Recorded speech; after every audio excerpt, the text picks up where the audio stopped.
కాగితాలు, నాకన్నా తక్కువ మార్కులు ఉన్నటువంటి వాళ్ళ ఆర్డర్ కాపీలు, నాకు ఆబ్సెంట్ ఉన్నది, తర్వాత ఆమె ఆబ్సెంట్ అయినప్పటికీ ఆమెకు ఆర్డర్ ఇచ్చిన కాపీలు, ఆర్డర్ల నెంబర్లు, అపాయింట్మెంట్ ఆర్డర్లు అన్నీ చూపిస్తున్నాను. ఇవన్నీ దృష్టిలో పెట్టుకొని చట్టబద్ధంగా నాకు జరిగినటువంటి అన్యాయాన్ని సడలించి నాకు న్యాయం చేస్తారని కోరుతున్నాను.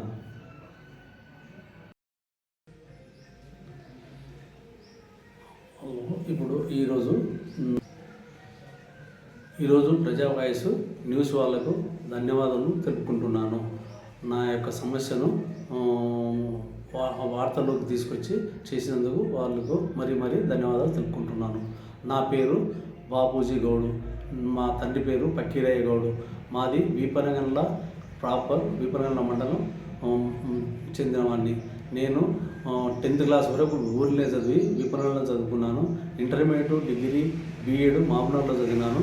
చదివి అన్ని యూనివర్సిటీ కింద చదివినాను. వేరే యూనివర్సిటీలో కూడా బీఈడి కూడా ఇక్కడనే చేసి 86లో బీఈడి అయిపోయింది.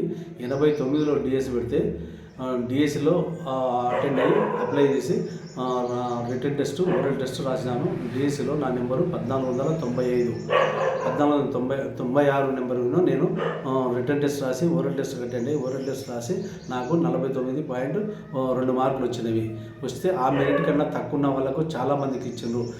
కానీ నా దురదృష్టము ఏందో అని కలెక్టర్లు, డిఎస్సి సెలెక్షన్ వారు, డిఈఓ, డిడిఓ గారు కలిసి నాకు అన్యాయం చేసి నాకు వచ్చిన మార్కులు వేరే వాళ్ళకి వేసి నాది ఆబ్సెంట్ లిస్ట్లో పెట్టిండ్రు. ఆబ్సెంట్లో లిస్ట్లో పెట్టి చూసిన వెంబడే 89 సంవత్సరంలో అయితే జూన్లో నా ఇంటర్వ్యూ అయిపోతే ఎమ్మడే లిస్టు పడితే ఏ లిస్టులో నాది రాకుండా ఆబ్సెంట్ లిస్టులో పెడితే నేను ఎమ్మడే ఎక్కడ అధికారులు పట్టుకుంటే ఎవరు నాకు సమాచారం ఇవ్వకపోతే నేను మామూలు సిడి కోర్టులో కేసు వేసినాను. కేసు వేస్తే 217/90 కేసు వేసినాను. వేస్తే వాళ్ళు తిరంగా ఏం చేసినారంటే కౌంటర్కు మార్కులు తక్కువ వచ్చని చూపించినారు.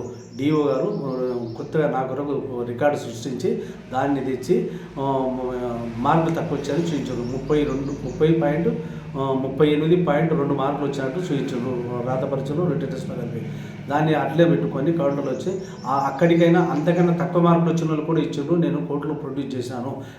బి గోపాలు ఆయనకు 37 మార్కులు వస్తేనే ఉద్యోగం ఇచ్చారు. దాన్ని కూడా నేను కోర్టులో సబ్మిట్ చేస్తే నాకు 35 మార్కులు వచ్చాయని చెప్తే లేదని చెప్పి ఆబ్సెంట్లో ఉన్నానని చెప్పి డిస్మిస్ చేశాను.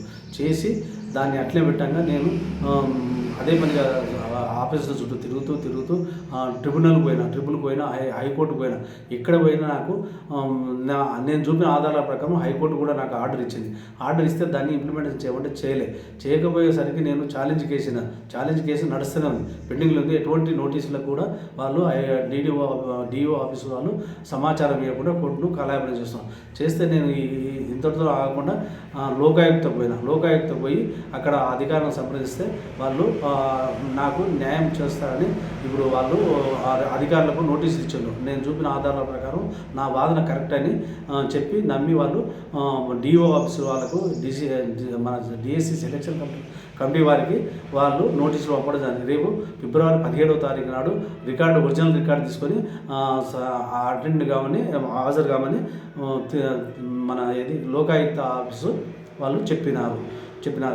ఇక్కడ కాకుండా నాకు వచ్చిన మార్కులను నాకన్నా ముందున్న నెంబరు 1495 నెంబర్ ఏదైతే ఉందో పి ఉకలమాలిక తండ్రి రంగయ్య అనే వారికి ఆమె సర్వీస్ బుక్లో చూస్తే ఆమె అంతకు ముందుకే 85 డిఎస్సిలో సెలెక్ట్ అయ్యి స్పెషలిటీ చేసి 88లో 1 ఇయర్ ముందే ఎస్జిటి స్కేల్ రీచ్ అయిన తర్వాత సర్వీస్ మ్యాటర్ ప్రకారం రీచ్ అయిన తర్వాత 88లో రీచ్ అయితే సంవత్సరం ఎస్జిటి స్కేల్ తీసుకొని మళ్ళీ 89 డిఎస్సికి చట్టబద్ధంగా చేయకూడదు. కానీ ఆమె రూల్స్ను అతిక్రమించి డిఎస్సికి అప్లై చేసింది.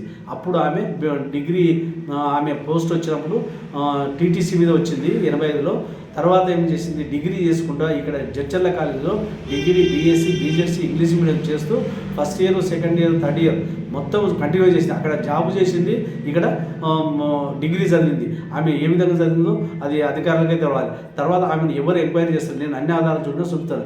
ఆమె ఇప్పుడు అక్కడితో కాకుండా డిఎస్సికి అప్లై చేసిన తర్వాత ఏమైంది, ఆమె రిటన్ టెస్ట్ రాయకుండా ఖాళీ ఉంది. ఆమె ఓరల్ టెస్ట్కు రాలేదు, ఆబ్సెంట్ లిస్ట్లో ఉంది. నా మార్కులు తయారైన తర్వాత నా మెరిట్ ప్రకారం వచ్చిన ఏదైతే డేస్లో రోస్టర్ పద్ధతిలో వచ్చిందో ఆ ఉద్యోగాన్ని ఆమెకు అలాట్ చేసి ఆర్డర్ నియామక ఉత్తర్వులు వాళ్ళ ఇంటికి పంపారు. వాళ్ళ ఇంటికి పంపితే ఆమె ఏం చేసిందంటే అప్పుడు సర్వీస్లో ఉంది కాబట్టి నాకు ఈ ఎట్లా వచ్చిందని చెప్పి జరిపి వాళ్ళకు రిటర్న్ చేసింటే ఆర్డర్ కాపీని రిటర్న్ చేసింటే ఏదో విధంగా చర్చింగ్ చేసి నాకు న్యాయం జరిగింది. అట్లా కాకుండా ఏం చేసిందంటే ఆమె తీసుకొని వాళ్ళ పక్క ఫ్రెండ్ ఎవరైతే 89 డిఎస్సి రాసి మెరిట్ తక్కువ వచ్చిందో వాళ్ళకు అమ్ముకోవడం జరిగింది. అమ్ముకుంటే ఒక నెల రోజుల తర్వాత దాన్ని వేరే రాజకీయ నాయకుల పరపతితోన వాళ్ళను మాడిఫికేషన్ చేసుకొని ఒక నెల తర్వాత పోయి 90 డిసెంబర్ 6వ తారీఖు వచ్చిన ఆర్డర్ను జనవరి 91 జనవరి 5వ తారీఖులో వేరే మండలానికి పోయి ఆమె జైన్ కావడం జరిగింది. అవి ఆధారాలు లేవు. ఆమె ఆర్డర్ అయినట్టు మాత్రం ఆధారాలు లేవు, వాళ్ళు అమ్ముకున్నట్లు ఆధారాలు లేవు. ఇవి జరిగింది మాత్రం వాస్తవం. ఇది ఇప్పటికీ నేను ఇన్ని ఆధారాలు చెప్తున్నా. ఆమె ఇక్కడ డిగ్రీ అక్కడ ఉద్యోగం చేసింది. తర్వాత ఆమె సర్వీస్ మ్యాటర్లో అన్ని పొరపాట్లు ఉన్నాయి. అన్ని సర్వీస్ మ్యాటర్ కూడా చెప్తున్నా. ఎవరు ఆమెను అధికారులు పిలిపించి కానీ ఎంక్వైరీ చేస్తలేరు. ఆమె వల్లనే నాకు మొత్తం అన్యాయం జరిగింది. దీన్ని ఏదన్నా దృష్టిలో పెట్టుకొని లోకాయుక్త కన్నా ఇప్పుడున్న అధికారులు కలెక్టర్ కానీ డిఈఓ కానీ వీళ్ళంతా స్పందించి నా ఒరిజినల్ రికార్డు నాకు ఏ విధంగా అక్రమంగా న్యాయం చేయగల ఉన్నది పద్ధతిలో ఏదైతే రికార్డు ఒరిజినల్ రికార్డులో ఆ రికార్డు తెచ్చి ఎక్కడ మన లోకాయుక్తలో పెట్టి నాకు ఏదైనా న్యాయం చేయాలని కోరుతున్నాను. నేను ఇన్ని దినాలు ఇన్ని సంవత్సరాలు దాదాపు 37-38 సంవత్సరాలు నేను నా భార్య పిల్లలు సాగుకుంటూ కుటుంబ పోషణ చూసుకుంటూ తల్లి తండ్రిని అందరం చూసుకుంటూ విపరీతమైన ఖర్చులు పెట్టి మామ్నార్కు కమిషనర్ ఆఫీస్కి హైదరాబాద్కు ఎన్నో పలుమార్లు తిన్నా కమిషనర్ గారి దృష్టికి తీసినా వాళ్ళు ఎవరు పట్టించుకోలే. నాకు ఇప్పుడన్నా నేను చూసిన ఆధారాల ప్రకారం ఇప్పుడన్నా నాకు న్యాయం చేస్తూ నాకు వచ్చిన ఒరిజినల్ మార్కులు ఏదైతే ఉందో రోస్టర్ పద్ధతిలో ఎప్పుడైతే నాకు ఉద్యోగం వచ్చిందో అదే పద్ధతిలో ఆ డేట్ నుంచి నాకు వేతనాలు ఇస్తూ నేను నా కుటుంబాన్ని పోషించుకుంటూ అప్పుల పాలై చాలా లక్షలు కాదు కోట్ల ఖర్చు పెట్టాను. ఉన్న స్థిరాస్తి కూడా అమ్ముకోవడం జరిగింది. పిల్లల పెళ్లిలోకి వచ్చిండ్రు. నాకు డబ్బు లేక అప్పుల పాలై ఇప్పటికి చాలా బాధపడుతున్నాను. ఇప్పటికైనా నాకు న్యాయం చేస్తారని నాకు ఉన్నటువంటి నాకు ఒక కుమారుడు ఉన్నాడు. ఆయన మంచి క్వాలిఫైడ్ ఎంఏ ఇంగ్లీష్ చేసిండు, బీఈడీ అయిపోయింది, ఇప్పుడు చేస్తున్నాడు, లాస్ట్ చివరి దశలో.